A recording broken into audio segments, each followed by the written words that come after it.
தடவை மட்டன் செய்கிறீங்க அப்படின்னா இந்த மாதிரி வறுத்தரைச்ச மசாலாவில் செஞ்சு பாருங்கள். டேஸ்ட் உண்மையிலே சூப்பராகவே இருக்கும். நான் குக்கரில் மட்டன் எடுத்துக்கிறேன். இஞ்சி பூண்டு பேஸ்ட்டு, மஞ்சள் தூள், தேவையான அளவு உப்பு சேர்த்து மட்டன் மூழ்கிற அளவுக்கு தண்ணி சேர்த்து இதை நல்லா வேக வச்சு எடுத்துக்கலாம்.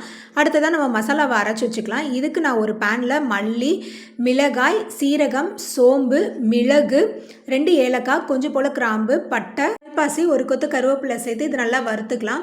இது வறுத்த உடனே இதை ஒரு பிளேட்டில் கொட்டி வச்சுக்கலாம். அடுத்து அதே கடாயில் 1 கப் அளவுக்கு தேங்காய் சேர்த்து இதையுமே நல்லா வறுத்து எடுத்துக்கலாம். இப்போ நான் இஞ்சி பூண்டு பேஸ்ட் அடித்து அதே மிக்ஸி ஜாரில் தான் சேர்க்குறேன். இதில் இந்த மசாலாவெல்லாம் சேர்த்து ஒரு வாட்டி அடித்து எடுத்துக்கலாம்.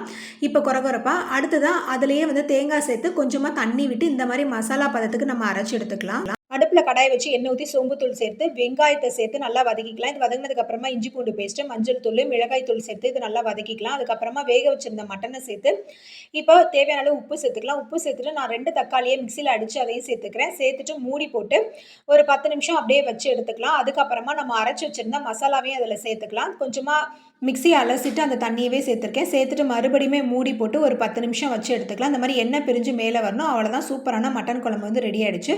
ஃப்ரெஷ்ஷான கொத்தமல்லி தூவி பரிமாறலாம். இந்த வீடியோ உங்களுக்கு பிடிச்சிச்சுன்னா லைக் பண்ணுங்கள், ஷேர் பண்ணுங்கள், மறக்காமல் சப்ஸ்கிரைப் பண்ணுங்கள்.